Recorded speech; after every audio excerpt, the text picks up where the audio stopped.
E Su Alteza Real Princess Beatrix llega a nossa hermana Isla Corsou para uma visita de 3 dias, que tem como tópico Dutch Caribbean Nature Alliance. E ex-jefe de Estado e atual princesa llega a Corsou com um vuelo de governo holandês e queda receber para governador de Corsou e primeiro-ministro interino de Corsou. Nos colegas na Tele Corsou manda-nos a seguinte imagem ang caminho nos tawag princess, bajando por de avião de governo holandês e saludando dignatário de Corsou. Princess Beatrix, sua agenda lo start mayang mainta na isla, caminho lo hasi acto de presença na congresso organizado para DCNA e também lo hasi recorrido no Museu de Landhuis e lo atende les educativo com grupo de mucha de escola básico.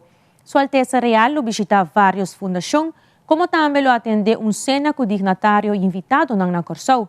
Já webs, 9 de novembro, Princess Beatrix lo sigue com sua visita na Aruba, que lo termina dia 10 de novembro.